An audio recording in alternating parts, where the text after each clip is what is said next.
উমর ইবনে খাত্তাব রাদিয়াল্লাহু আনহু 639 খ্রিস্টাব্দে বাইতুল মাকদিস বিজয় করতে গিয়েছেন। তো উমর ইবনে খাত্তাব কে সেটা তো আমরা জানি। উমর ইবনে খাত্তাব রাদিয়াল্লাহু আনহু গিয়েছেন মদিনা শরীফ থেকে 750 কিলোমিটারের জার্নি। তিনি কিছুটা পথ উটের উপর বসেন আর খাদিম উটের লাগাম ধরে চলে, আর কিছু পথ খাদিম উটের উপরে বসে তিনি উটের লাগাম ধরে চলেন। বাইতুল মাকদিসের সামনে যখন হাজির হয়েছেন, একটু জায়গায় কাদা পানি ছিল, তিনি পায়ের মোজা খুলে কাদের উপর রেখে দিয়েছেন। তখন ওই মুসলিম সেনাবাহিনীর প্রধান ছিলেন আবু উবাইদা ইবনুল জাররাহ রাদিয়াল্লাহু আনহু। তিনি এসে বলেছেন, আমিরুল মুমিনিন, আপনি এটা কি হাল করে রেখেছেন? একে তো আপনি উটের নিচে লাগাম ধরে বসে দাঁড়িয়ে আছেন, আর আপনার খাদিম উটের উপরে, আর নিজের মোজা খুলে আপনি কাঁধের উপর রেখে দিয়েছেন। একটা রোমান সাম্রাজ্যের এলাকা, এরা যদি দেখে আপনাকে এই অবস্থায়, বড় বেইজ্জত হয়ে যাবে আমাদের। উমর ইবনে খাত্তাব রাদিয়াল্লাহু আনহু লম্বা শ্বাস নিলেন, বললেন ওয়াহ। এরপরে বললেন, লাউ ক্বালা যা গায়রুকা আবা উবাইদাতা লাজাআলতুহু নাকালান লিউম্মতি মুহাম্মাদিন সাল্লাল্লাহু আলাইহি ওয়াসাল্লাম। যদি তুমি আবু উবাইদা ইবনে জাররাহ ব্যতীত এই কথা অন্য কেউ বলতো, আমি এমন শাস্তি দিতাম যে পুরো উম্মতের জন্য দৃষ্টান্ত হয়ে থাকতো। ইন্না কুন্না আযাল্লা কওমিন ফাআযানাল্লাহু বিল ইসলাম। আমরা সেই জাতি ছিলাম যাদের কোনো ইজ্জত ছিল না, আল্লাহ ইসলামের মাধ্যমে আমাদেরকে ইজ্জত দিয়েছেন। বা মাহমা নাতলুবুল ইজ্জাতা বিগাইরি মা আ'আযানাল্লাহু বিহি আযাল্লানাল্লাহ। অতএব যে ব্যক্তি ইসলাম ছাড়া অন্য কোন আদর্শের মধ্যে শান্তি খুঁজতে চায়, মর্যাদা খুঁজতে চায়, আল্লাহ দিতে তাকে বেইজ্জত করে দেবেন। আজকে বাংলাদেশ এইরকম একটা অবস্থায় এসে পৌঁছেছে যে দেশে আইন শৃঙ্খলা কোনো বালাই নাই। আমরা আল্লাহ এবং রাসূলের মধ্যে কোনো এই মর্মে কোনো ফারাক করি না যে আল্লাহর কথা মানবো, রাসূলের কথা মানবো না। না, যে ব্যক্তি এরকম কোনো ফারাক করে, পার্থক্য করে, সে সরাসরি কাফির হয়ে যাবে। তাই রাসূল সাল্লাল্লাহু আলাইহি ইসলামের আদর্শ হচ্ছে আমাদের আদর্শ, আল্লাহর রাসূলের সুন্নতের অনুসরণ হচ্ছে আমাদের মূল আদর্শ। 2 নম্বর, সাহাবা কেরামের ব্যাপারে আমাদের আকীদা খুবই পরিষ্কার। সাহাবা কেরামকে আমরা সত্যের মাপকাঠি মনে করি, সাহাবা কেরামকে আমরা ন্যায়পরায়ণ মনে করি। 3 নম্বর, আমরা কে, আমরা কারা? আমরা হচ্ছি বালাকোটে যারা ছিল তাদের উত্তরাধিকারী। সহজ হিসাব, আমরা কি চাই? সৈয়দ আহমদ বেরলভী কি চেয়েছিলেন? শাহ ওলিউল্লাহ মুহাদ্দিস দেহলভী কি চেয়েছেন? মুজাদ্দিদ আল-ফিসানি কি চেয়েছেন? সুলতান সালাহুদ্দিন আইয়ুবী কি চেয়েছেন? ইমাম শামির কি চেয়েছেন? আমির আব্দুল কাদির আল-জাযাইরি কি চেয়েছেন? আজকে হামাস কি চায়? শহীদ ইয়াহিয়া সিনওয়ার কি চেয়ে শহীদ হয়েছেন? শহীদ ইসমাইল হানিয়া কি চেয়ে শহীদ হয়েছেন? শহীদ মোহাম্মদ বহির কি চেয়ে শহীদ হয়েছেন? ইমাম ফুলতুলি সাহেব কিবলা কিসের দাওয়াত দিয়ে গেছেন? তারা যা চেয়েছেন আমরা সেটাই চাই।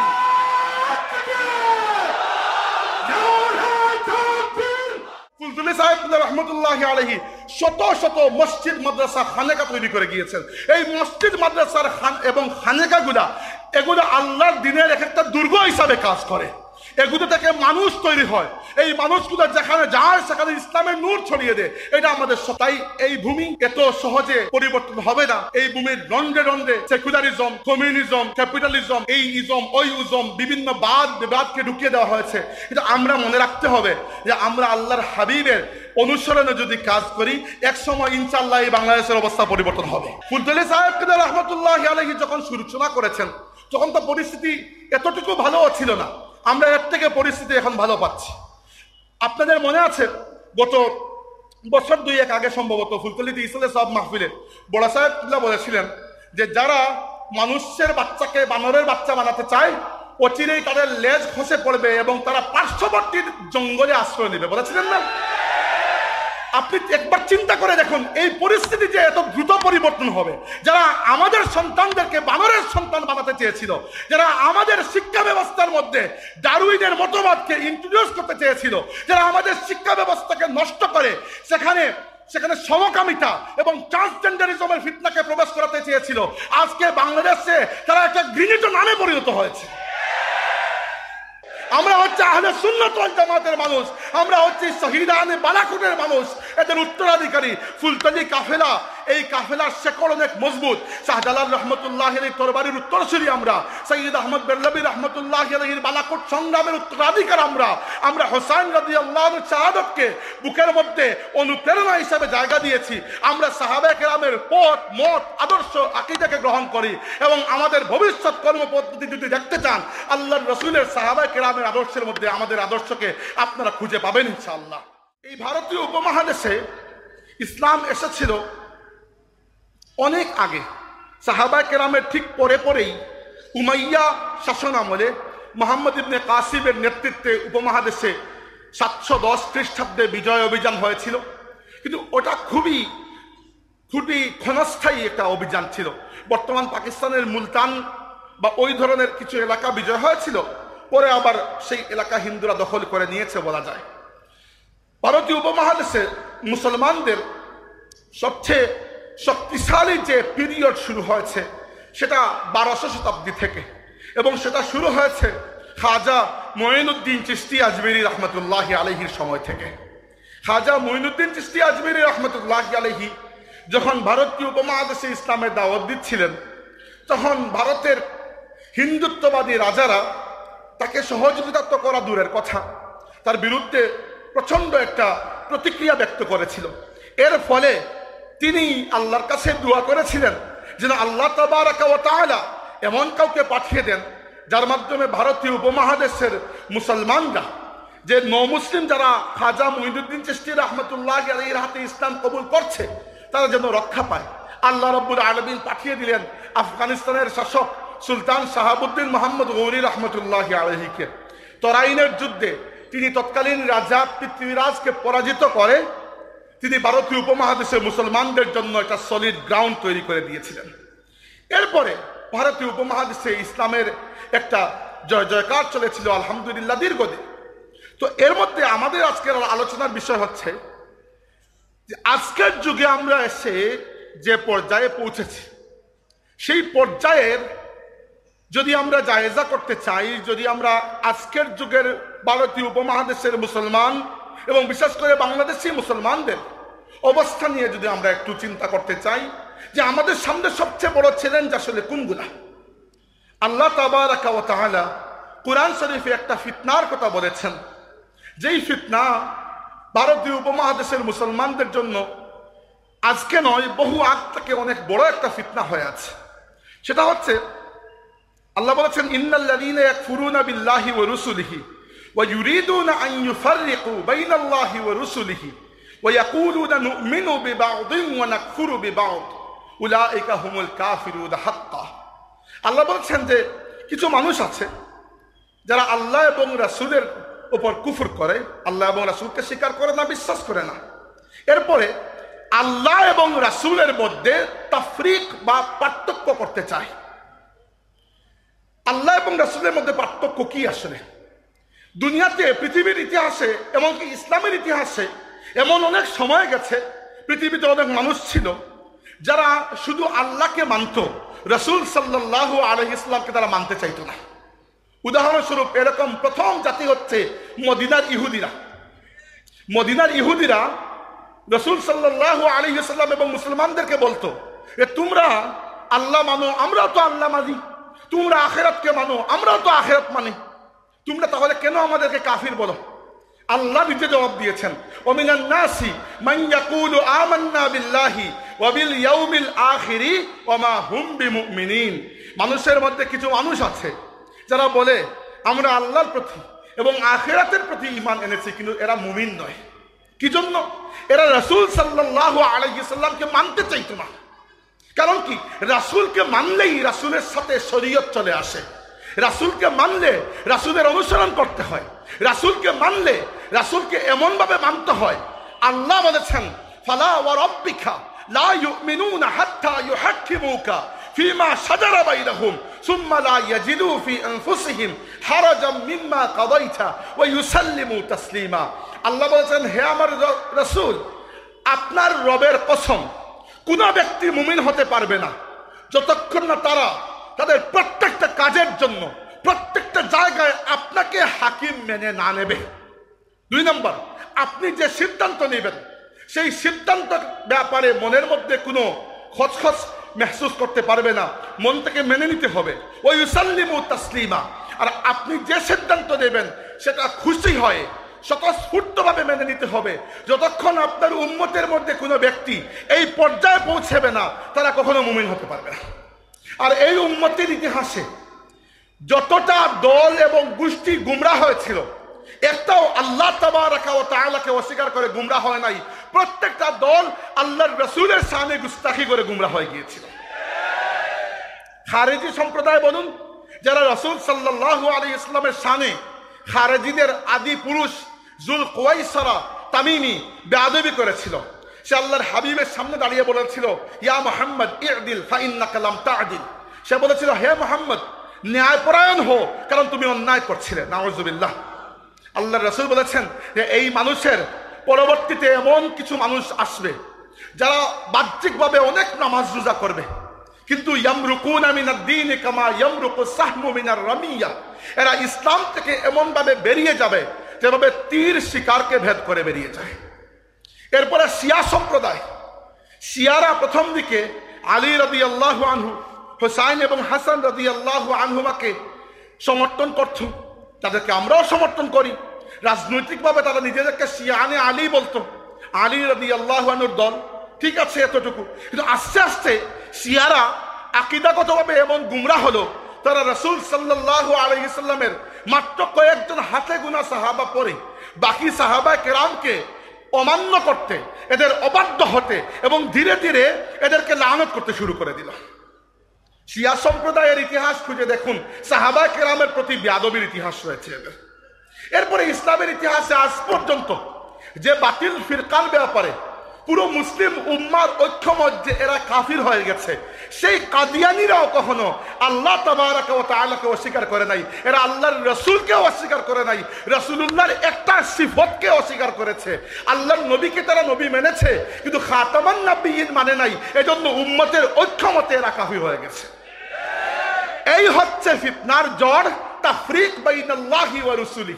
আল্লাহকে তো আমি মানি, আল্লাহকে তো সেজদাও দেই মসজিদে গিয়ে, কিন্তু রাসূলকে মানবো না। এই হচ্ছে এই ফিতনার আসল শেকড়। মদিনার ইহুদিদের মধ্যে এই ফিতনা ছিল, এই ফিতনা মুসলিম জামাত থেকে, এই ফিতনা আহলে সুন্নাত ওয়াল জামাতের এই রাজপথ থেকে যারা বিচ্ছিন্ন হয়ে গেছে, প্রত্যেকের মূল ফিতনার শেকড় হচ্ছে এই জায়গায়। আর ভারতীয় উপমহাদেশে এই ফিতনাটা মুসলমানদেরকে বারবার গ্রাস করেছে। একটু ইতিহাস বলতে চাই। ভারতীয় উপমহাদেশে যখন ইংরেজরা আসলো প্রথমে, তো ইংরেজরা এসে মুসলমানদেরকে কালচারালি এবং মানে লেখালেখি করে, বক্তৃতা বিবৃতি দিয়ে মুসলমানদেরকে অনেক অ্যাটাক করা শুরু করলো, এবং মুসলিম উলামা কেরাম যারা ছিলেন সবার পক্ষে সবগুলো জবাব ঠিকঠাক মতো দেওয়া সম্ভব হচ্ছিল না। ব্রিটিশরা এমনভাবে একটা শিক্ষাগত সাংস্কৃতিক একটা পায়তারা ইসলামের বিরুদ্ধে শুরু করলো। তখন হিন্দুদের মধ্য থেকে আপনারা শুনেছেন রাজা রামমোহন রায়, রাজা রামমোহন রায় মুসলমানদের পক্ষ থেকে খ্রিস্টানদের জবাব দিয়ে দিল। আচ্ছা, মুসলমানদের কাছে সে হয়ে গেল অনেক মকবুল। মকবুল যেই মাত্র হলো, সে ব্রাহ্ম সমাজ নামক একটা সমাজ তৈরি করে ফেললো, এবং এই সমাজে সে এমন অনেক কথাবার্তা নিয়ে আসলো এটা ইসলামের সাথে অনেকটা সাদৃশ্যপূর্ণ। এই হচ্ছে মুসলমানদের উপর প্রথমভাবে এমন একটা ছুরি মারার কৌশল, যে ছুরিটা মিশ্রি দিয়ে তৈরি করা, মিঠা ছুরি। এর কিছুদিন পরে বা এরই আশেপাশে সময়ে ভারতীয় উপমহাদেশে আর্য সমাজ নামক একটা সমাজ তৈরি হলো।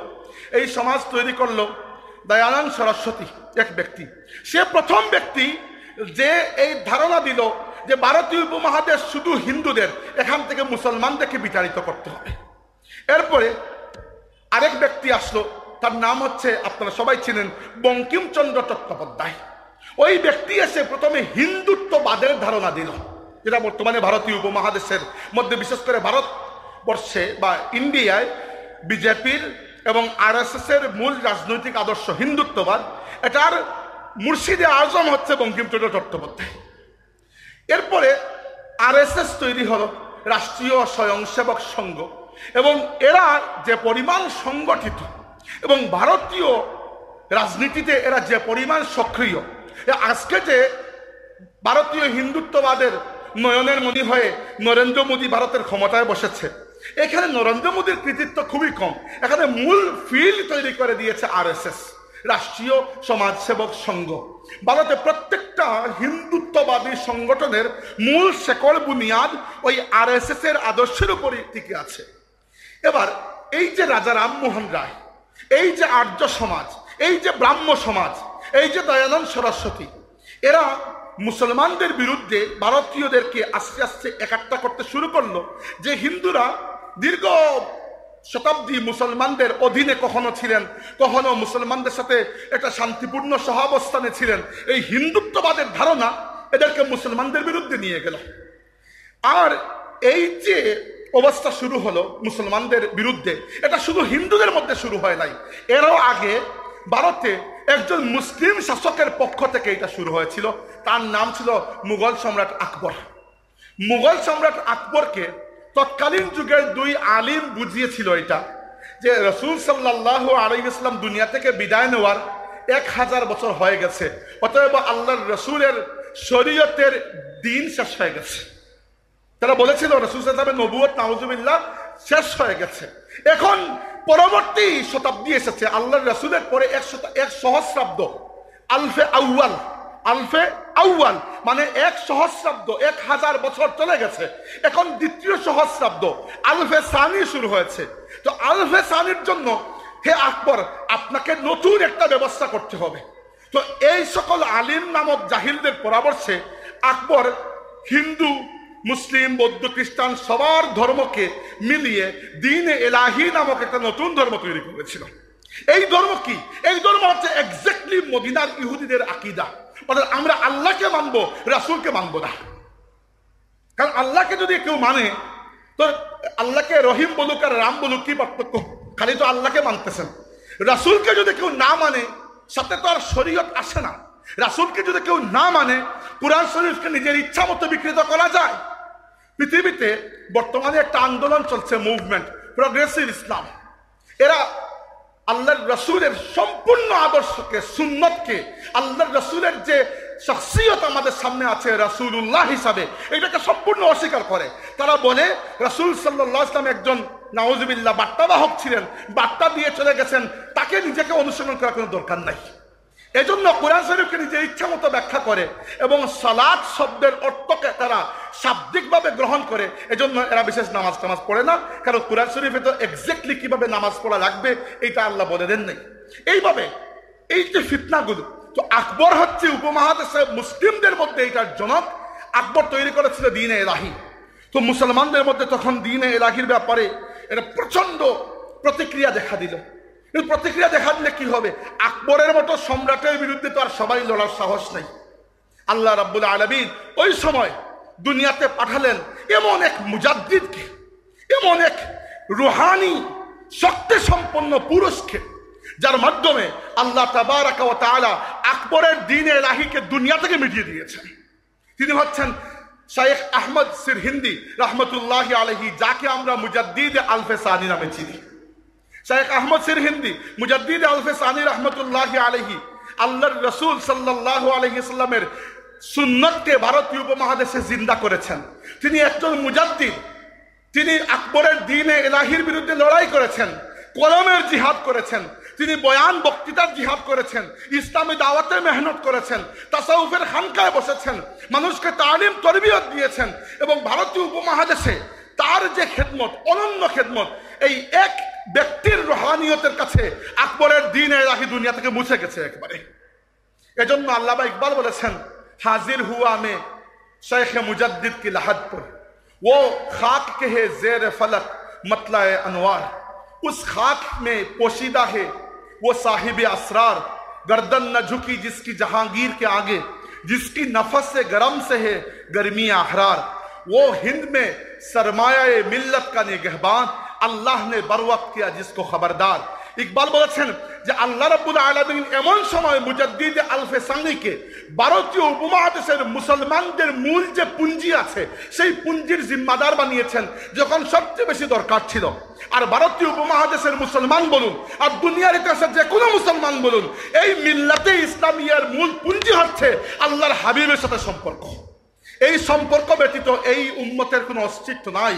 তাই এই যে একটা ফিতনা শুরু হয়েছিল, এই ফিতনাকে রফা করেছেন মুজাদ্দিদ আলফে সানি রহমতুল্লাহ আলাইহি। আর আমরা কত বড় সৌভাগ্যবান, আজকে আমরা হযরত শাহ আবু ইউসুফ মোহাম্মদ ইয়াকুব বদরপুরি রহমতুল্লাহ আলাইহির আজিমুস শান ইসালে সাহেব মাহফিলে বসে আছি। আমরা সবাই জানি যে বদরপুরি রহমতুল্লাহ আলাইহির মাধ্যমে আমাদের যে সিলসিলা উপরের দিকে গেছে তার মধ্যে একটা সিলসিলা হচ্ছে মুজাদ্দিদিয়া সিলসিলা। আর এই সিলসিলার সূচনা হয়েছিল মুজাদ্দিদ আলফে সানি রহমতুল্লাহ আলাইহির হাতে। ভারতীয় উপমহাদেশে আমাদের পা বড় মজবুত, কারণ আমাদের পা সেই জায়গা থেকে এসেছে যে জায়গায় মুজাদ্দিদ আলফে সানি রহমতুল্লাহ আলাইহির খেদমত শেষ হয়েছে, ওইখান থেকে আমাদের এই সিলসিলার খেদমত শুরু হয়েছে। এরপরে ভারতীয় উপমহাদেশে আরেক মহান আন্দোলনের জন্ম দিয়েছিলেন সৈয়দ আহমদ শহীদ বেরলভী রহমতুল্লাহ আলাইহি। সৈয়দ আহমদ শহীদ বেরলভী রহমতুল্লাহ আলাইহি এমন সময় দিল্লির শাহ ওলিউল্লাহ মুহাদ্দিস দেহলভী রহমতুল্লাহ আলাইহির খানেকায় বসে আব্দুল আজিজ দেহলভী রহমতুল্লাহ আলাইহির কাছ থেকে তালিম তরবিয়ত লাভ করেছেন, যখন ভারতীয় উপমহাদেশে মুসলমানদের জন্য বড় কঠিন সময় অপেক্ষা করছিল। তখন পলাশির যুদ্ধে বিজয় লাভ করে ইংরেজরা, বাংলা বিজয় করে এগিয়ে যাচ্ছে ভারতীয় উপমহাদেশকে গ্রাস করতে। আর ওইদিকে দক্ষিণ ভারতে অনেকটা দুর্বল হয়ে গেলেও মারাঠা হিন্দু সাম্রাজ্য মুসলমানদের রক্ত দিয়ে ভারতকে পরিষ্কার করার পণ করে বসে আছে। ওইদিকে মুসলমানদের পুরো সাম্রাজ্য, মুসলমানদের বিশেষ করে দিল্লির যে মুঘল সাম্রাজ্য, ওইটা প্রচন্ড পরিমাণ দুর্বল।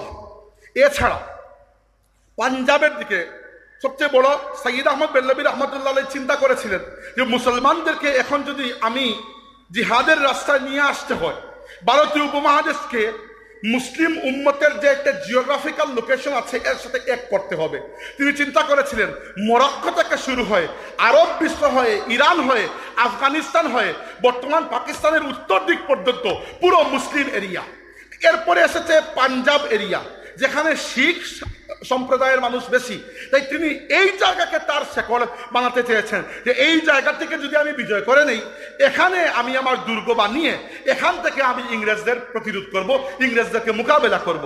তাই তিনি পুরো ভারতীয় উপমহাদেশ চষে বেরিয়েছেন।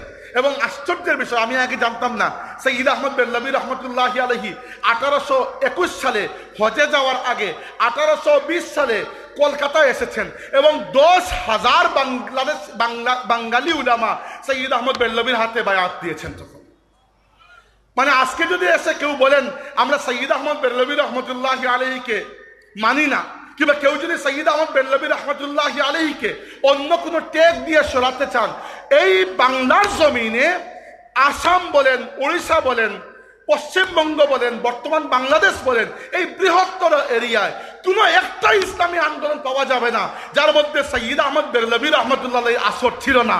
প্রত্যেকেই সৈয়দ আহমদ বেরলভী রহমতুল্লাহ আলাইহির কাছে ইহসান মন্দ হতে হবে।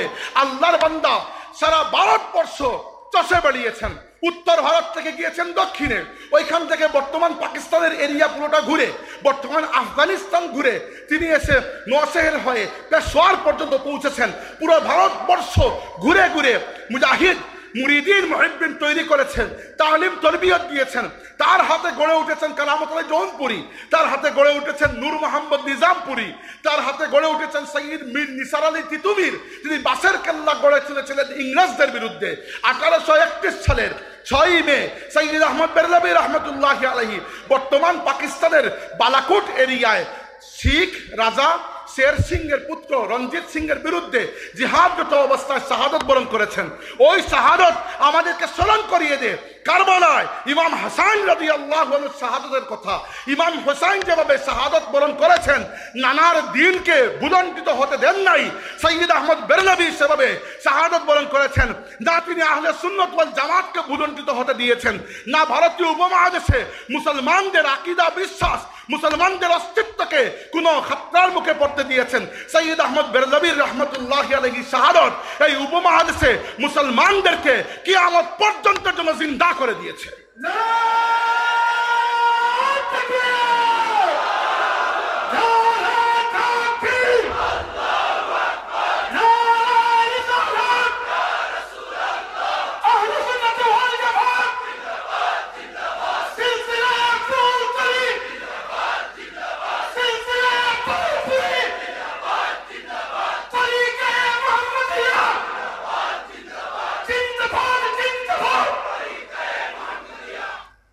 আমি মুসলিম লেখকদেরকে বাদ দিচ্ছি, যারা অমুসলিম লেখক সৈয়দ আহমদ বেরলভীর ব্যাপারে রিসার্চ করেছেন, বারবারা ম্যাটক্লিফ একজনের নাম খুবই পরিচিত, তারপরে আইরা লিপিডাস, এরা খুবই বিখ্যাত মানুষ, একাডেমিক, ওয়েস্টার্ন একাডেমিক যারা সৈয়দ আহমদ বেরলভীর উপরে রিসার্চ করেছেন। তারা বলেছেন যে সাইয়্যিদ আহমদ বেরলভীর পরবর্তী তরিকায়ে মুহাম্মদিয়া এই ভারতীয় উপমহাদেশের বিশেষ করে বাংলা, বিহার, উড়িষ্যা অঞ্চলে যে খেদমত আঞ্জাম দিয়েছে, অন্য কোনো ইসলামী আন্দোলন এই জায়গায় এরকম খেদমত আঞ্জাম দিতে পারে নাই। তাসাউফ বলেন, ইলমে কিরাত, ইলমে হাদিস, ইলমে তাসাউফ, আল্লাহর দ্বীনের দাওয়াত এবং বাতিলের বিরুদ্ধে বুক চিতিয়ে লড়াই করার যে সাহস আমাদের মুর্শিদ ফুলতলি সাহেব কিলা দেখিয়ে গেছেন, ওই সিলসিলা অনেক গভীরে পতিত। ওই সিলসিলার মূল শেকড় বালাকুটের মধ্যে, বালাকুটের রক্তের মধ্যে এখনো গীতে আছে।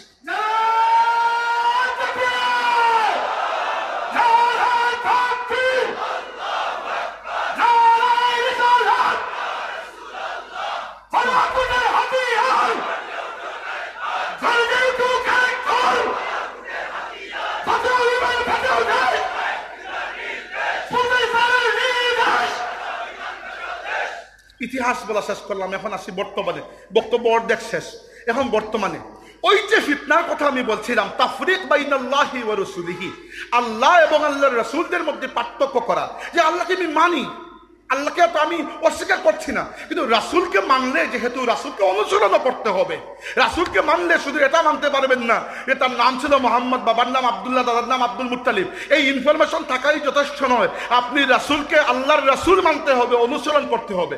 অতএব এই ফিতনা নাম পরিবর্তন করে আমাদের বাংলাদেশি মুসলিম সমাজের মধ্যে এখনো বহাল তবিয়ত অক্ষত আছে, আমরা জানি না। এই ফিতনার নাম হচ্ছে ধর্ম নিরপেক্ষতা, এই ফিতনার নাম সেকুলারিজম। এখন এটা নিয়ে একটু কথা বলতে চাই, খুবই জরুরি। আমাদের মধ্যে এই ব্যাপারে সচেতনতা একটু কম থাকতে পারে, কিন্তু মনে রাখবেন পৃথিবীতে আল্লাহ রাব্বুল আলামিনের বিরুদ্ধে অনেকবার অনেক রকমের বিদ্রোহ হয়েছে। কখনো লাত, মানাত, উজ্জা, হুবলকে সাজিয়ে ওদেরকে আল্লাহর সমকক্ষ বানিয়ে দেওয়া হয়েছে, নাউজুবিল্লাহ। কখনো আবার কুফর করা হয়েছে, আল্লাহ রাব্বুল আলামিনের পুরো অস্তিত্বকে অস্বীকার করা হয়েছে। এইভাবে আল্লাহর সাথে কুফরি দুনিয়াতে করা হয়েছে, ইতিহাস খুঁজতে পাবেন। আবার বর্তমান যুগে আল্লাহর বিরুদ্ধে সবচেয়ে বড় বিদ্রোহের নাম হচ্ছে এই সেকুলারিজম। কিভাবে? কারণ এই সেকুলারিজমের মূল মন্ত্রই হচ্ছে ওই আকবরের দ্বীনে এলাহির মন্ত্র। তারা বলে যে ধর্ম হচ্ছে ব্যক্তিগত বিষয়, আর মানুষের যে সামাজিক জীবন, যেখানে মানুষ সমাজে একে অন্যের সাথে মিশে, কুশল বিনিময় করে, লেনদেন করে, ব্যবসা বাণিজ্য করে, যেখানে রাষ্ট্র গঠন হয়, যেখানে অর্থ ব্যবস্থা থাকে, যেখানে আইন প্রণয়ন হয়, যেখানে বিচার হয়, যেখানে শিক্ষা ব্যবস্থা থাকে, যেখানে নিরাপত্তা থাকে, সেখানে নাকি ধর্মের কোনো স্থান নাই। এটা হচ্ছে এই যুগের সবচেয়ে বড় কুফরি। এটা মদিনার ইহুদিদের মধ্যেও ছিল যে আল্লাহকে মানি, কিন্তু হে মোহাম্মদ তোমাকে আমরা মানবো না। এটা আকবরের মধ্যেও ছিল যে আল্লাহকে আমরা মানি, রাসূলুল্লাহকে মানবো না। আজকের যুগে এসে এই ফিতনা সেকুলারিজমের নাম ধারণ করে আমাদের এই রাষ্ট্রের রন্ধে রন্ধে প্রবেশ করে গেছে। এটা আমরা অনেক সময় টের পাই না। তাই আমাদেরকে এই ব্যাপারে খুব সতর্ক হতে হবে, সেকুলারিজম সম্পর্কে জানতে হবে। আমাদের বাংলাদেশের ইতিহাস নিয়ে যদি আমরা একটু ঘাটাঘাটি করি, দেখবেন বাংলাদেশের পুরো ইতিহাসকে দুইটা চোখ দিয়ে দেখা হয়। একটা আপনি আর আমি দেখি, একটা হচ্ছে ওই সেকুলার পাড়ার বাম পাড়ার নাস্তিকরা দেখে। তারা এভাবে দেখে যে পাকিস্তান তৈরি হয়েছিল ইসলামের নামে, যেহেতু পাকিস্তান একটা ইসলামী রাষ্ট্র ছিল, তাই সেকুলার আদর্শের উপর রাষ্ট্র তৈরি করার জন্য বাংলাদেশকে স্বাধীন করা হয়েছে। অথচ এর থেকে মিথ্যা আর কোনো কিছু হতেই পারে না। আপনি ইতিহাস খুঁজে দেখেন এই উপমহাদেশে, এবং তারা এটাও বলে যে উপমহাদেশের বিশেষ করে বাংলাদেশি এর আগে বাঙালি মুসলমানদের মধ্যে নাকি সেকুলারিজমের ধর্ম নিরপেক্ষতার চেতনা এমনভাবে ডেভেলপ হয়েছিল যে এজন্য নাকি আমরা বাংলাদেশকে পাকিস্তান থেকে আলাদা করে নিয়ে এসেছি। আসল ইতিহাসটা হচ্ছে এইভাবে যে পাকিস্তান গঠন হওয়ার আগেও, অনেক বছর বছর আগেও উপমহাদেশের বিশেষ করে বাঙালি মুসলমানদের মধ্যে এইরকম একটা শক্তিশালী ইসলামী চেতনা ছিল যে এই উপমহাদেশে তরিকায়ে মুহাম্মদিয়ার আন্দোলন হয়েছে। এই উপমহাদেশে তিতুমিরের বাঁশের কেল্লা গঠিত হয়েছে। এই বাঙালি ছিলেন এরা, বাঙালি মুসলমানদের মধ্যে এদেরকে পাওয়া যায়। এরপরে আপনি পাবেন হাজী শরীয়তুল্লাহর ফরাইজি আন্দোলন।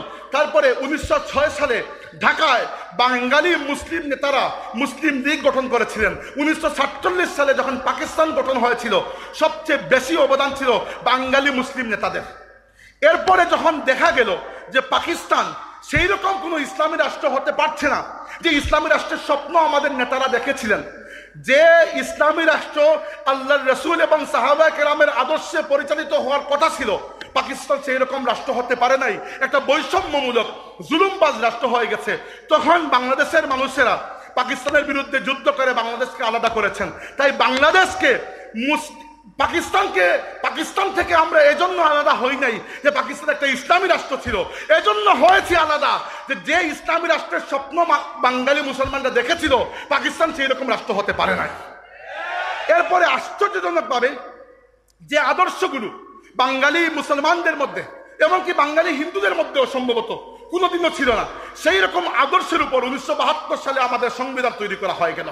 বাংলাদেশের সংবিধানের প্রণয়ন কমিটির তৎকালীন প্রধান ডক্টর কামাল হোসেন এখনো হায়াতে আছেন বাকি, তার পুরো সাক্ষাৎকার আমি পড়েছি। তিনি এমন এমন আদর্শের উপর এই জাতির এই রাষ্ট্রের ভিত্তিকে স্থাপন করেছেন যে আদর্শগুলো কোনোদিনও আমাদের আদর্শ নয়। তিনি বলেছেন যে বাংলাদেশ রাষ্ট্র পরিচালনা করা, এমনকি এরও আগে বাংলাদেশের মুক্তিযুদ্ধের মূল আদর্শ নাকি ছিল ধর্মনিরপেক্ষতা। নাউজুবিল্লাহ। বাংলাদেশে হাজারো মুক্তিযোদ্ধা এখনো জীবিত আছেন। একজনকে জিজ্ঞেস করে দেখেন তো যে আপনি কি ইসলামী রাষ্ট্র পাকিস্তানকে এজন্য ভেঙেছিলেন যে আপনি ধর্মনিরপেক্ষ রাষ্ট্র তৈরি করবেন, নাকি আপনি এজন্য ভেঙেছিলেন, এজন্য যুদ্ধে গিয়েছিলেন যে পাকিস্তান জুলুম করেছে? প্রত্যেক মুক্তিযোদ্ধা এজন্য বলবে যে আমরা এজন্য যুদ্ধ করেছি যে পাকিস্তান জুলুম করেছিল।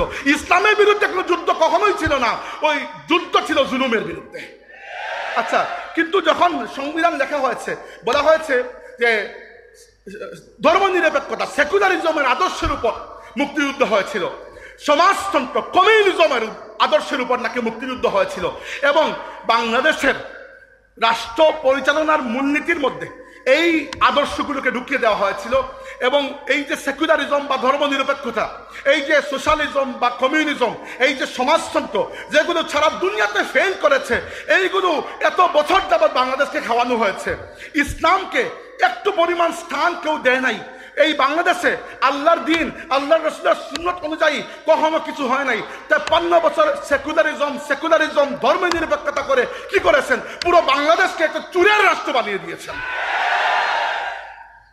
এই যে কিছুদিন আগেও বাংলাদেশে একটা সফল গণ অভ্যুত্থান হয়ে গেল, কি জন্য হয়েছে? মানুষের মনের মধ্যে ক্ষোভ ছিল, এই জুলুমের বিরুদ্ধে মানুষের মনের মধ্যে ক্ষোভ ছিল, এজন্যই তো মানুষ রাস্তায় নেমেছে, এত স্বতঃস্ফূর্ত একটা অভ্যুত্থান হয়েছে। এরও আগে বাংলাদেশে আরো হয়েছে এগুলা। কি জন্য? কারণ মুসলমানদের জন্য ইসলাম ছাড়া সেকুলারিজম, কমিউনিজম, ক্যাপিটালিজম, কোন ইজমের কোন আদর্শকে আল্লাহ পছন্দ করেন নাই। আল্লাহ একমাত্র ইসলামকে আমাদের জন্য পছন্দ করেছেন। তাই মুসলমানরা যেখানে আছে, ইসলাম ছাড়া অন্য কোন আদর্শ যদি আমরা কবুল করতে চাই, আল্লাহ রাব্বুল আলামিন নিজেই আমাদেরকে বেইজ্জত করে দেবেন। এটা মনে রাখতে হবে আমাদেরকে। উমর ইবনে খাত্তাব রাদিয়াল্লাহু আনহু 639 খ্রিস্টাব্দে বাইতুল মাকদিস বিজয় করতে গিয়েছেন। তো উমর ইবনে খাত্তাব কে সেটা তো আমরা জানি। উমর ইবনে খাত্তাব রাদিয়াল্লাহু আনহু গিয়েছেন মদিনা শরীফ থেকে 750 কিলোমিটারের জার্নি। তিনি কিছুটা পথ উটের উপর বসেন, আর খাদিম উটের লাগাম ধরে চলে, আর কিছু পথ খাদিম উটের উপরে বসে তিনি উটের লাগাম ধরে চলেন। বাইতুল মাকদিসের সামনে যখন হাজির হয়েছেন, একটু জায়গায় কাদা পানি ছিল, তিনি পায়ের মোজা খুলে কাদের উপর রেখে দিয়েছেন। তখন ওই মুসলিম সেনাবাহিনীর প্রধান ছিলেন আবু উবাইদা ইবনুল জাররাহ রাদিয়াল্লাহু আনহু। তিনি এসে বলেছেন, আমিরুল মুমিনিন, আপনি এটা কি হাল করে রেখেছেন? একে তো আপনি উটের নিচে লাগাম ধরে বসে দাঁড়িয়ে আছেন, আর আপনার খাদিম উটের উপরে, আর নিজের মোজা খুলে আপনি কাঁধের উপর রেখে দিয়েছেন। একটা রোমান সাম্রাজ্যের এলাকা, এরা যদি দেখে আপনাকে এই অবস্থায়, বড় বেইজ্জত হয়ে যাবে আমাদের। উমর ইবনে খাত্তাব রাদিয়াল্লাহু আনহু লম্বা শ্বাস নিলেন, বললেন ওয়াহ। এরপরে বললেন, লাউ ক্বালা যা গায়রুকা আবা উবাইদাতা লাজাআলতুহু নাকালান লিউম্মতি মুহাম্মাদিন সাল্লাল্লাহু আলাইহি ওয়াসাল্লাম। যদি তুমি আবু উবাইদা ইবনে জাররাহ ব্যতীত এই কথা অন্য কেউ বলতো, আমি এমন শাস্তি দিতাম যে পুরো উম্মতের জন্য দৃষ্টান্ত হয়ে থাকতো। ইন্না কুন্না আযাল্লা কওমিন ফাআযানাল্লাহু বিল ইসলাম। আমরা সেই জাতি ছিলাম যাদের কোনো ইজ্জত ছিল না, আল্লাহ ইসলামের মাধ্যমে আমাদেরকে ইজ্জত দিয়েছেন। ফা মাহমা নাতলুবুল ইজ্জাতা বিগাইরি মা আ'আযানাল্লাহু বিহি আযাল্লানাল্লাহ। অতএব যে ব্যক্তি ইসলাম ছাড়া অন্য কোন আদর্শের মধ্যে শান্তি খুঁজতে চায়, মর্যাদা খুঁজতে চায়, আল্লাহ দিতে তাকে বেইজ্জত করে দেবেন। আজকে বাংলাদেশ এইরকম একটা অবস্থায় এসে পৌঁছেছে যে দেশে আইন শৃঙ্খলা কোনো বালাই নাই, মানুষ অনবরত একে অন্যের সম্পদ গ্রাস করছে, কেউ কারো জীবন হরণ করছে। বাংলাদেশে এক জালিম গিয়েছে, এখন অবস্থা এরকম, মানুষ আশঙ্কা করছে ভবিষ্যতে যদি আরেক জালিম চলে আসছে। কি জন্য হয়েছে? কারণ আমরা শুধুমাত্র কুরসি চেঞ্জ করি, সিস্টেমকে কখনো চেঞ্জ করা হয় নাই। যে রাষ্ট্রে আল্লাহর দিন, আল্লাহর রাসূলের সুন্নাত ছাড়া অন্য কোনো আদর্শ থাকবে, এই রাষ্ট্রে কখনো শান্তি আসবে না। আল্লাহ রাব্বুল আলামিন আমাদেরকে ইসলামের মাধ্যমে ইজ্জত দিয়েছেন, ইসলাম ছাড়া অন্য কোনো আদর্শের মধ্যে আমাদের ইজ্জত নাই। আর এইটা আমাদেরকে বুঝিয়ে গেছেন সৈয়দ আহমদ বেরলভী, এইটা আমাদেরকে বুঝিয়ে গেছেন আল্লামা ফুলতলি সাহেব কিবলা রহমতুল্লাহ।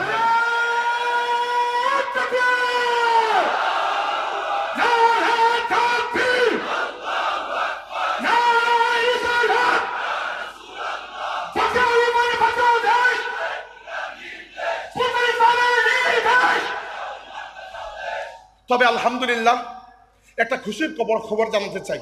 আমি প্রায় সময় লিখি, আপনারা অনেকে হয়তো লেখা দেখেছেন, পরোয়ানা পত্রিকায় বেশ কয়েকবার লিখেছি যে আমরা যে বসে বসে ইসলাম চাই বলি, আমরা বললে তো আর কেউ ইসলাম এনে দেবে না, আমাদেরকে কাজ করতে হবে। এবং কাজের বিভিন্ন স্টেপ আমি বিস্তারিত লিখেছি অনেকবার, যেহেতু আমার চিন্তা চেতনাই এটা নিয়ে।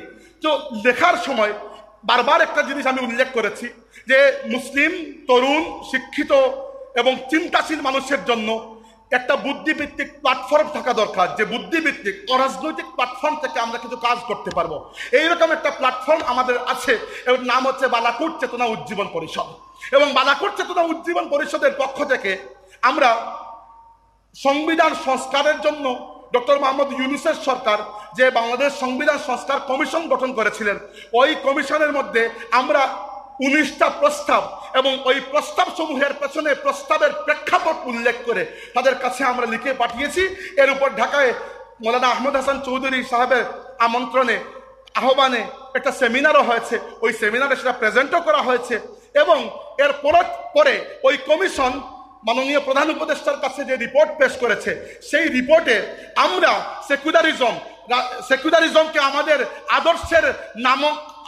আদর্শের জায়গা থেকে সেকুলারিজমকে বাদ দেওয়া এবং ইসলামকে রাষ্ট্রধর্ম যেখানে আছে সেখানে রাষ্ট্রধর্ম রাখা, এছাড়াও ইসলামকে যাবতীয় নৈতিক আদর্শের মানদণ্ড হিসাবে কবুল করা, আল্লাহর সার্বভৌমত্বকে কবুল করার যে দাবিগুলো জানিয়েছিলাম, এর মধ্যে বেশ কয়েকটি দাবি তারা হুবহু রেখে দিয়েছে এবং তারা যুক্তি যেগুলো দিয়েছে সেগুলো হুবহু ওই যুক্তি যেগুলো আমরা তাদেরকে দিয়েছিলাম।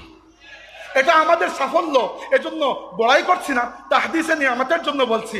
এইরকম বুদ্ধিভিত্তিক প্ল্যাটফর্ম থাকলে এরকম কাজ করতে সুবিধা হয়, একেবারে রাষ্ট্রের সর্বোচ্চ পর্যায়ে আপনার কথাগুলো পৌঁছানো যায়।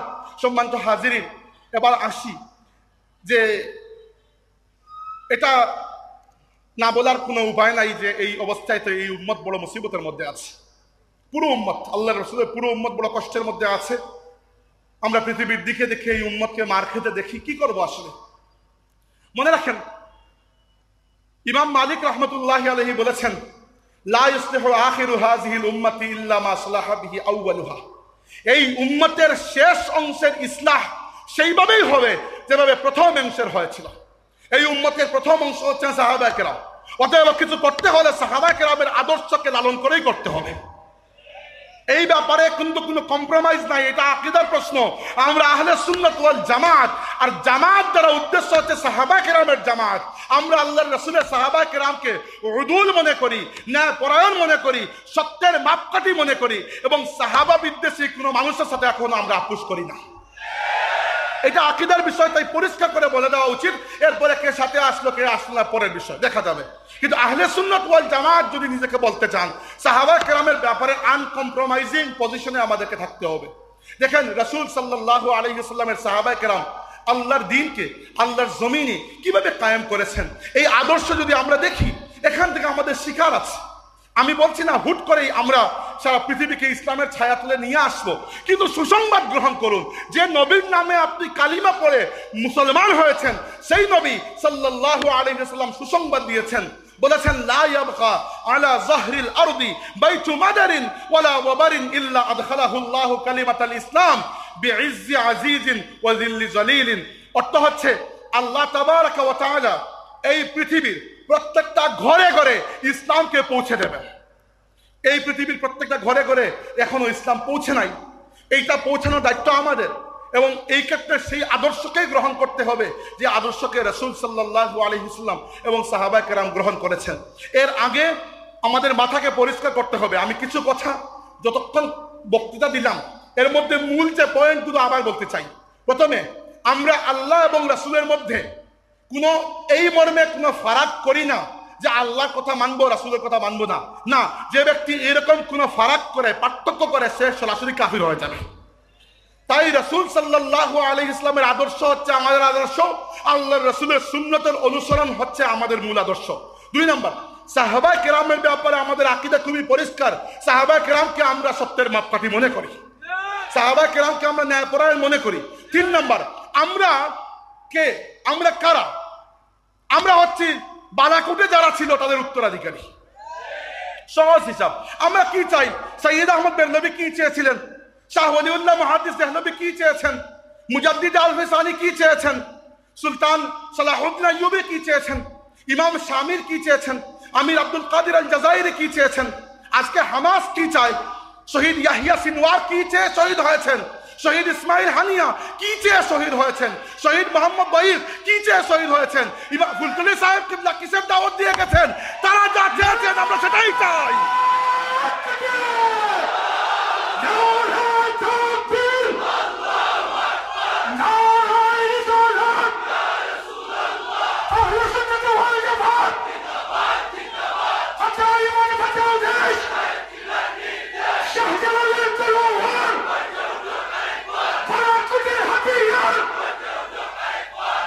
সম্মানিত হাজিরিন, বালাকুটের কথা আজকে বারবার মনে হচ্ছে, কারণ প্রাণের সাথে, আত্মার সাথে বালাকুট জড়িয়ে আছে। বালাকুট ছাড়া এই উপমহাদেশে কোনো ইসলামী আন্দোলন নাই। বালাকুটের বাইরে ইসলামী আন্দোলন খুঁজেই পাবেন না। ইসলামের আন্দোলন যা কিছু আছে সবই বালাকুটের নামেই চলছে। আল্লাহ পাক কবুল করেছেন আমাদেরকে এই সিলসিলা, আলহামদুলিল্লাহ। সম্মানিত হাজিরিন, সাহাবায়ে কেরামের জীবনের দিকে যদি আমরা দেখি, আমরা দেখতে পারবো আল্লাহর দ্বীনের খেদমতে তারা তিন ধাপের পদক্ষেপ গ্রহণ করেছেন।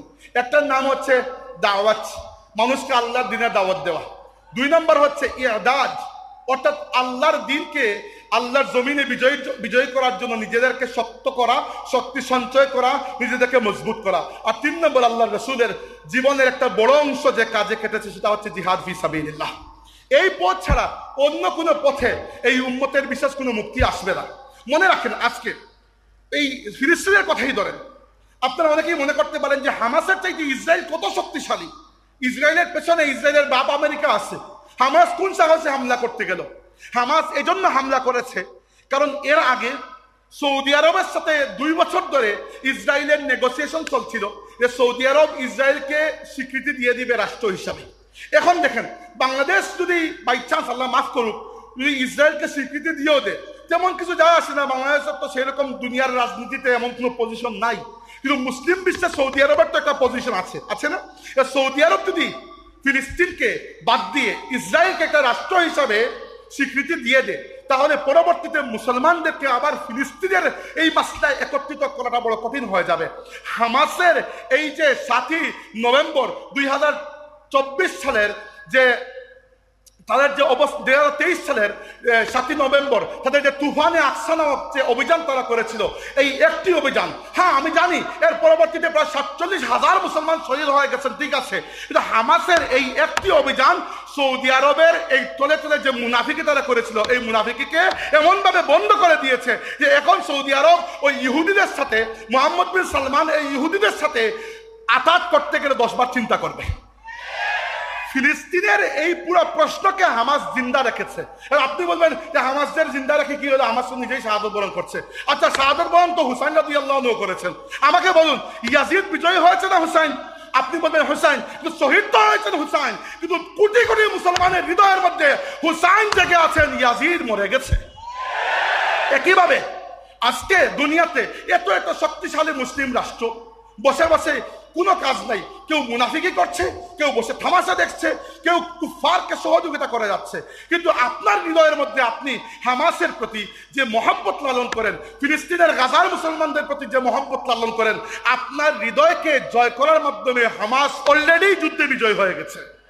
মুসলমানদের কাছে শাহাদাত কোনো পরাজয় নয়। হাজির, উহুদের যুদ্ধে যখন রাসূল সাল্লাল্লাহু আলাইহি ওয়াসাল্লাম সাহাবায়ে কেরামকে 50 জন সাহাবীকে জাবালে রুমা পাহাড়ের উপর উঠিয়ে দিয়েছিলেন এবং বলেছিলেন যে আমরা যদি পরাজিত হই, এমনকি শাহাদাত বরণ করি, তবুও তোমরা আমার আদেশ ছাড়া নামবে না। তো যখন মুসলমানরা প্রথম ধাক্কায় বিজয়ী হয়ে গেলেন, তখন ওই 50 জনের মধ্যে 40 জন সাহাবী নেমে আসলেন। নেমে আসার পরে ওই সুযোগকে কাজে লাগিয়ে তৎকালীন মক্কার কাফিরদের দলভুক্ত ছিলেন খালিদ ইবনে ওয়ালিদ রাদিয়াল্লাহু আনহু। তিনি পেছন দিক থেকে হামলা করে মুসলমানদের বড় ক্ষতি করেছেন। 70 জন সাহাবা শহীদ হয়েছেন, এর মধ্যে হামজা রাদিয়াল্লাহু আনহু ছিলেন। তখন রাসূল সাল্লাল্লাহু আলাইহি ওয়াসাল্লামকে আক্রমণ করার জন্য কাফিরদের একটা আলাদা ছোট প্লাটুন উহুদের পাহাড়ের দিকে এগিয়ে যাচ্ছে। আর মাত্র 9 জন সাহাবা আল্লাহর রাসূলের সাথে, রাসূল সাল্লাল্লাহু আলাইহি ওয়াসাল্লাম ওই 9 জন সাহাবাকে নিয়ে উহুদ পাহাড়ের উপরে উঠে গেলেন। সামনে মাত্র 2 জন মুহাজির সাহাবী, মক্কার 2 জন সাহাবী, আবু উবাইদা তালহা ইবনে উবাইদিল্লাহ এবং সাদ ইবনে আবি ওয়াক্কাস রাদিয়াল্লাহু আনহুমা। আর এর আগে 7 জন মদিনার আনসারী সাহাবী। আপনি মুসলিম শরীফ খুলে দেখবেন, লেখা আছে ওই সময় আল্লাহর রাসূলের সাথে 9 জন সাহাবী ছিলেন। 2 জনের নাম আমরা জানি, ওই 2 জন হচ্ছেন তালহা ইবনে উবাইদিল্লাহ এবং সাদ ইবনে আবি ওয়াক্কাস। কিন্তু সামনে যে 7 জন মাদানী আনসারী সাহাবী ছিলেন, এদের নাম আমরা জানি না। যে এদের বীরত্ব গাথা এখনো আমাদেরকে অনুপ্রেরণা দেয়। এক একজন সাহাবী আল্লাহর রাসূলকে রক্ষা করার জন্য সামনে ঢাল হয়ে দাঁড়িয়েছেন, কুফার তীর মেরেছে, এক একজনের বুকে যতটুকু জায়গা বাকি আছে ততটুকু তীর নিজের বুকে নিয়েছেন, কিন্তু আল্লাহর রাসূলের পা মুবারকের মধ্যে এটা কাটাও বিদ্ধ হতে দেন নাই। এক এক করে 7 জন সাহাবা শহীদ হয়েছেন। এরপরে এসে তারা আল্লাহর হাবিবকে আক্রমণ করেছে। ইসলামের ইতিহাসে ওই 7 জনের নাম হয়তো আমরা অনেকেই জানি না, কিন্তু সাহাবায়ে কেরামের এই ত্যাগ জিহাদের ময়দানে, এই লিল্লাহিয়ত, তাদেরকে কিয়ামতের ময়দানে আল্লাহর সামনে সম্মানী করে রেখেছেন ইনশাআল্লাহ। এই হচ্ছে আমাদের আদর্শ। মুসলমানদের জন্য শাহাদাত কখনো পরাজয় নয়। সম্মানিত হাজিরিন, আমাদেরকে কি করা উচিত? আমাদেরকে প্রথমত বুঝা উচিত, বাংলাদেশের পরিস্থিতি যতই চেঞ্জ হোক না কেন, বাংলাদেশের রাজনীতিতে যাই হয়ে যাক না কেন, সাময়িকভাবে হয়তো আমাদের মনের মধ্যে একটু ধাক্কা লাগতে পারে যে এটা পরিবর্তন হয়ে গেছে, এই হয়ে গেছে, ওই হয়ে গেছে। মনে রাখবেন, শেষ পর্যন্ত আমরা একটা দ্বীনি দাওয়াতি কাফেলা। আমরা মূলত আমাদের কাজ কি? ফুলতলি সাহেব আমাদেরকে কি জন্য রেখে গিয়েছেন? মূল কাজটা হচ্ছে আল্লাহর দ্বীনের খেদমত করা। এইটা মূল কাজ। মূল কাজ থেকে যেন বিচ্ছিন্ন না হই। That's the first. আমরা প্রায় সময় দেখা যায় দেশের রাজনৈতিক পরিস্থিতি পরিবর্তন হলে, হয়তো ভবিষ্যতে আবারও হবে, দেখা যায় এইগুলো আমাদেরকে এত এফেক্ট করেছে, আমরা আমাদের নিজেদের কাজ কাম বাদ দিয়ে বসে থাকি। আমি মনে করি না আমাদেরকে কাজ কাম বাদ দিয়ে বসা উচিত। আমরা শাহজালাল রহমতুল্লাহ আলাইহির ওই তরবারির জিম্মাদার, যে তরবারি দিয়ে শাহজালাল রহমতুল্লাহ আলাইহি গৌর গোবিন্দের হাত থেকে তরফ তথা ওই রাজ্যকে রক্ষা করেছিলেন, যে রাজ্যের নাম আজকে সিলেট হিসাবে আমরা গর্ববোধ করি। আমরা যদি সামান্য পরিস্থিতি পরিবর্তন হয় আর এ যায় ও আসে, যাক, এরা হচ্ছে দুনিয়ার, এদের সব মাফাদ হচ্ছে দুনিয়ার। কিন্তু আমরা মূলত ইসলামী দাওয়াতি কাফেলা। এই যে সিলসিলা, এটা ইসলামী দাওয়াতের জন্য রাখা হয়েছে। আমরা যেখানে থাকবো বাঁচবো এজন্য যেন আমাদের মাধ্যমে আল্লাহর দ্বীন বেঁচে থাকে, মরবো এজন্য যেন আমাদের মৃত্যুতে আল্লাহর দ্বীনের ফায়দা হয়। 2 নম্বর, আমরা নিজেদেরকে দুর্বল মনে করবে না। কালামের সভাপতি বলেছেন এবং তার কথায় আমি একমত, যে নিজেদেরকে আমরা দুর্বল মনে করবো না। আমরা আসলে দুর্বল নই। দেখেন, দুর্বল মনে করবো না এটা তো ঠিক আছে। আমার কথা হচ্ছে আরেকটু এগিয়ে যাই। আমরা শক্তি সঞ্চয় করি। আমরা বুঝতে পারছি না আজকের যুগের শক্তির উৎস কোন জায়গায়। দেখেন, একটা ভালো একাডেমিক প্ল্যাটফর্ম আমাদের ছিল বালাকুট চেতনা উজ্জীবন পরিষদ। এই জন্য দেশের এই গুলাতি পরিস্থিতির মধ্যেও আমরা রাষ্ট্রের সর্বোচ্চ জায়গায় একটা ভালো খেদমত আঞ্জাম দিতে পেরেছি, আলহামদুলিল্লাহ। এইরকম যদি আমাদের প্ল্যাটফর্মগুলো গড়ে উঠে, এইগুলা কাজে লাগবে। এটা হচ্ছে ইয়াদাদ, শক্তি সঞ্চয় করা। দ্বিতীয়ত হচ্ছে আমাদের প্রত্যেকের কাছে সোশ্যাল মিডিয়া আছে। এই মিডিয়া আমাদের একটা তাকত। এখান থেকে আমরা নেগেটিভ বিল্ড আপ করতে পারি ইসলামের পক্ষে, আল্লাহর দ্বীনের পক্ষে, সুন্নিয়তের পক্ষে। তৃতীয়ত হচ্ছে ফুলতুলি সাহেব রহমতুল্লাহ আলাইহি শত শত মসজিদ, মাদ্রাসা, খানেকা তৈরি করে গিয়েছেন। এই মসজিদ, মাদ্রাসার এবং খানেকাগুলা, এগুলো আল্লাহর দ্বীনের এক একটা দুর্গ হিসাবে কাজ করে। এগুলো থেকে মানুষ তৈরি হয়। এই মানুষগুলো যেখানে যায় সেখানে ইসলামের নূর ছড়িয়ে দেয়। এটা আমাদের শক্তি। তাই এই ভূমি এত সহজে পরিবর্তন হবে না। এই ভূমির রন্ধ্রে রন্ধ্রে সেকুলারিজম, কমিউনিজম, ক্যাপিটালিজম, এই ইজম, ওই ইজম, বিভিন্ন বিবাদকে ঢুকিয়ে দেওয়া হয়েছে। কিন্তু আমরা মনে রাখতে হবে যে আমরা আল্লাহর হাবিবের অনুসরণে যদি কাজ করি, এক সময় ইনশাআল্লাহ এই বাংলাদেশের অবস্থা পরিবর্তন হবে। ফুলতলি সাহেব রহমতুল্লাহি আলাইহি যখন সূচনা করেছেন তখন তো পরিস্থিতি এতটুকু ভালো ছিল না, আমরা এর থেকে পরিস্থিতি এখন ভালো পাচ্ছি। আপনাদের মনে আছে গত বছর 2-1 আগে সম্ভবত ফুলতলিতে ইসলে সব মাহফিলে বড় সাহেব বলেছিলেন যে যারা মানুষের বাচ্চাকে বানরের বাচ্চা বানাতে চায় অচিরেই তাদের লেজ খসে পড়বে এবং তারা পার্শ্ববর্তী জঙ্গলে আশ্রয় নেবে, বলেছিলেন না? আপনি একবার চিন্তা করে দেখুন এই পরিস্থিতি যে এত দ্রুত পরিবর্তন হবে। যারা আমাদের সন্তানদেরকে বানরের সন্তান বানাতে চেয়েছিল, যারা আমাদের শিক্ষা ব্যবস্থার মধ্যে ডারউইনের মতবাদকে ইন্ট্রোডিউস করতে চেয়েছিল, যারা আমাদের শিক্ষা ব্যবস্থাকে নষ্ট করে সেখানে সমকামিতা এবং ট্রান্সজেন্ডারিজমের ফিতনাকে প্রবেশ করাতে চেয়েছিল, আজকে বাংলাদেশে তারা একটা ঘৃণিত নামে পরিণত হয়েছে। কি জন্য? কারণ হচ্ছে আল্লাহর দ্বীনের সাথে দুশ্মনীকে কেউ টিকে থাকতে পারে না, এটা আমাদের বুঝতে হবে। এই বাংলাদেশে আমরা আন্ডার কনফিডেন্ট হলে চলবে না। আমরা সেই জাতি যাদেরকে আল্লাহ ইসলামের মাধ্যমে ইজ্জত দিয়েছেন, আমরা দুনিয়াতে টিকে আছি ইসলামের জন্য। আমি বারবার এক গান গেয়ে যাচ্ছি, কিন্তু আপনার বিরক্ত হতে পারে, কিন্তু আমার আপনাদের কাছে এই মেসেজটা আজকে যে আমরা মূলত কোনো রাজনৈতিক, অর্থনৈতিক, সামাজিক সংগঠন নই, আমরা একটা দ্বীনী কাফেলা। বাংলাদেশের রাজনৈতিক পরিস্থিতি যেভাবেই হোক না কেন, বাংলাদেশ থাকুক না থাকুক ইসলাম তো থাকবে, আর ইসলাম থাকলে আমরাও আছি আলহামদুলিল্লাহ। এইটাই হচ্ছে আমাদের মূল মন্ত্র। নিজেকে দুর্বল ভাবার কোনো কারণ নেই। দিনের দাওয়াত দিয়ে যান, মাদ্রাসার খেদমত করে যান, এইগুলো আমাদেরকে শক্তি যোগায়। আর তরুণদের প্রতি বিশেষ করে আমার অনুরোধ হচ্ছে, এই আধুনিকতার নামে যে ফিতনাগুলো আমাদের দেশে কিছুদিন পরে পরে ইন্ট্রোডিউস করার একটা পায়তারা হয়, এগুলোকে বোঝার চেষ্টা করুন, এগুলোকে বোঝার চেষ্টা করুন। নয়তো এই ফিতনাগুলা আমাদের পূর্ববর্তী যারা আছেন দাড়ি পাকা মুরব্বীরা সেই ফিতনার যুগ পান নাই যেটা আমরা পাবো। তারা হয়তো সম্রাট আকবরের গল্প শুনেছেন। আমরা আজকে বাংলাদেশের এমন এমন পরিস্থিতি দেখছি যেখানে আকবরের ফিতনা চাইতে বড় ফিতনা বাংলাদেশের কিছুদিন আগ পর্যন্ত আমরা দেখেছি। আল্লাহ জানে ভবিষ্যতে আর কারা আসবে, আল্লাহ জানে এই দেশের পরিস্থিতি কি হবে, কিন্তু আমাদেরকে বুক চিতিয়ে টিকে থাকতেই হবে। কিন্তু এটাও স্বীকার করছি, আমি বক্তব্য শেষ প্রান্তে চলে আসছি, এটাও স্বীকার করছি যে এই উম্মতের অবস্থা আসলেই বড় সঙ্গীন। আর এই সঙ্গীন অবস্থায় আমরা আল্লাহর কাছে দোয়া করি, আল্লাহ তাবারক ওয়া তাআলা যেন এই উম্মতকে আবার সেই শৌর্য-বীর্য দান করেন। আল্লাহ তাবারক ওয়া তাআলা যেন এই উম্মতকে আবার সাহাবায়ে কেরামের পদ্ধতিতে ফিরিয়ে দেন। বারবার আজকে শুধু আল্লাহর রাসূলের সাহাবায়ে কেরামের কথা মনে হচ্ছে আমার, যে আল্লাহর রাসূলের সাল্লাল্লাহু আলাইহি ওয়াসাল্লামের সাহাবায়ে কেরাম আল্লাহর দ্বীনের জন্য যেতে আগে এবং কুরবানি দিয়ে গেছেন। এর অর্ধেকের যদি আমরা দিয়ে যেতে পারি, আমাদের জীবন সার্থক হয়ে যাবে। উহুদের যুদ্ধের পরে, রাসূল সাল্লাল্লাহু আলাইহি ওয়াসাল্লামের পরে, উহুদের যুদ্ধের পরে আল্লাহ রাসূলের উপরে যে কষ্টটা এসেছিল, এই কষ্টের কোনো উদাহরণ আমরা খুঁজে পাই না দুনিয়ার ইতিহাসে। আল্লাহ রাসূল সাল্লাল্লাহু আলাইহি ওয়াসাল্লামের কাছ থেকে সাহাবায়ে কেরামকে দাওয়াত দিয়ে নিয়ে কাফিররা আর রাজিয়া নামক কূপের কাছে প্রায় 7 থেকে 8 জন সাহাবীকে বিশ্বাসঘাতকতা করে শহীদ করেছিল, এবং বীর মাউনা কূপের কাছে প্রায় 70 জনের মতো সাহাবাকে শহীদ করেছিল। ওই অবস্থায়ও আল্লাহর রাসূল ভেঙে পড়েন নাই, ইসলামের দাওয়াত ভেঙে পড়েন না। তাই আজকে কি জন্য ইসলামের দাওয়াত ভেঙে পড়বে? সম্মানিত হাজিরিন, মনে রাখবেন এই উম্মতের অবস্থা যতই খারাপ হোক, যতই নাজুক হোক না কেন, এই উম্মতের অবস্থা ফিরবে। বাংলাদেশেও এই উম্মতের অবস্থা ফিরবে এবং দুনিয়ার বুকেও এই উম্মত, আল্লাহর রাসূল বলেছেন, ইন্নাল্লাহা যাওয়ালিয়াল আরদ ফারাআইতু মাসারিকাহা ওয়া মাগারিবাহা ওয়া ইন্না উম্মতি সায়াবলুগু মুলকুহা মা যুইয়ালি মিনহা। আল্লাহর হাবিব বলেছেন, আল্লাহ আমাকে দুনিয়ার পূর্ব থেকে পশ্চিম পর্যন্ত দেখিয়েছেন, এবং মনে রাখো আমার উম্মতের বাদশাহী এক সময় দুনিয়ার পূর্ব থেকে পশ্চিম পর্যন্ত পৌঁছে যাবে। একদিন ফিলিস্তিন বিজয় হবে, আমরা গিয়ে বাইতুল মাকদিসে আল্লাহকে সিজদা করতে পারবো ইনশাআল্লাহ। একদিন বাংলাদেশের মাটিতে আল্লাহর দ্বীন কায়েম হবে ইনশাআল্লাহ।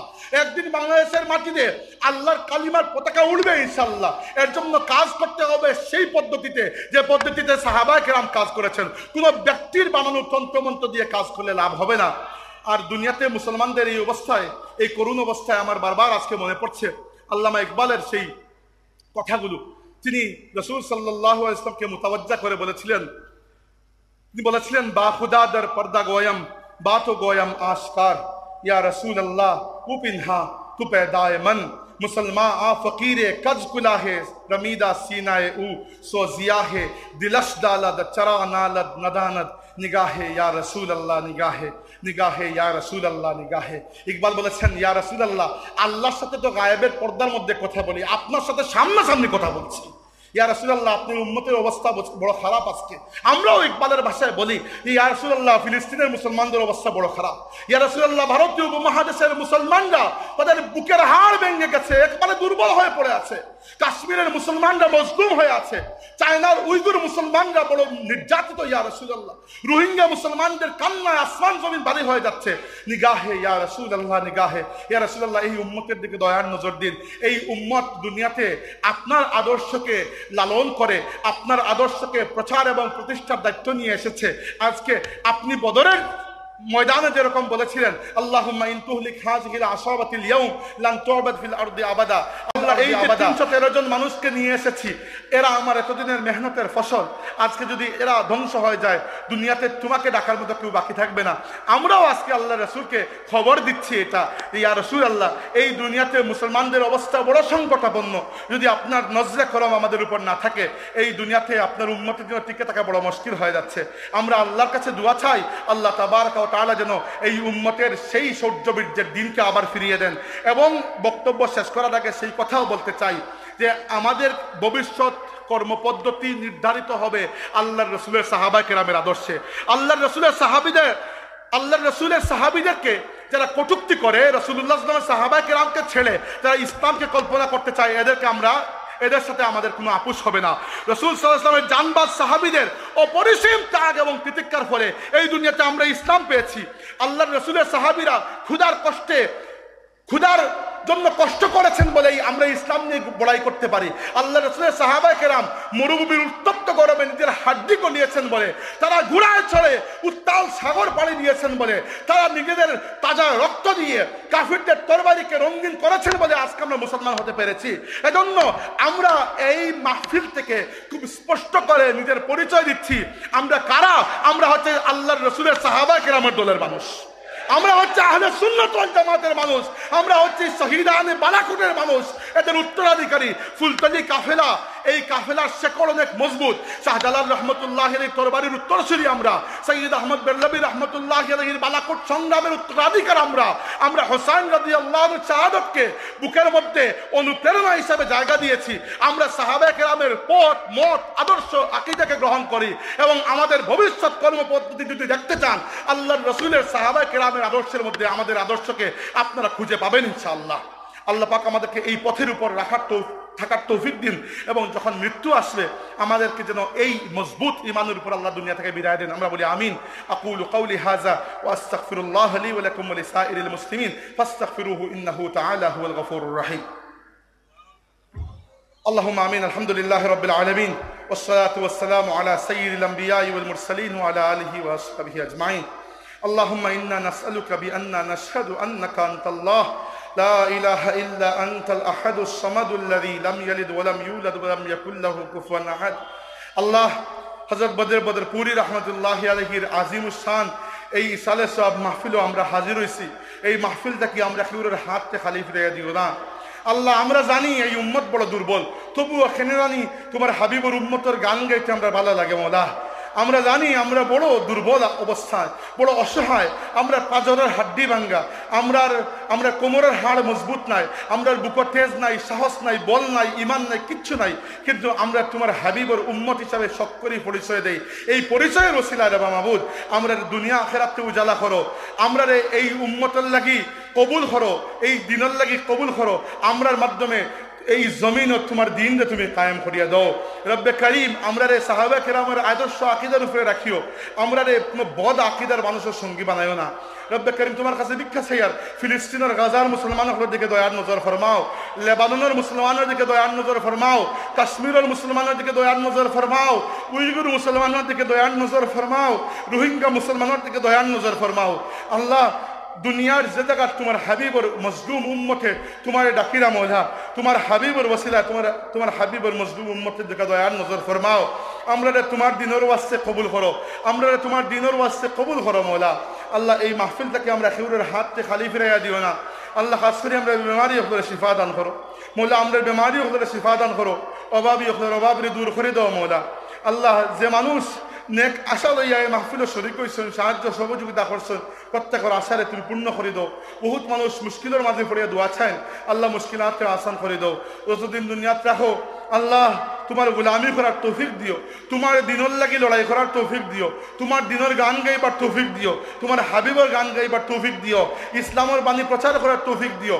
আমরা জীবন আমরা মরণ দে তোমার দিনের বাস্তে বানাইয়ে দাও মৌলা। যখন মৃত্যু আইব আমরা কালিমার সাথে খাতিমা বিল খায়ের নসিব করিও আল্লাহ। হাসরের ময়দানে আমরা তোমার হাবিবুল লেওয়ায়ে হামদের নিচে জায়গা দিও আল্লাহ। আমরা তোমার হাবিবর শাফাত নসিব করিও আল্লাহ। হযরত ফুলতলি সাহেব রহমতুল্লাহ আলাইহি तमाम খিদমত কিয়ামত পর্যন্ত তুমি তারাক্কির সাথে জারি রাখো আল্লাহ। তোমার ওলির নেক উত্তরাধিকার হইবার তৌফিক দান করো মৌলা।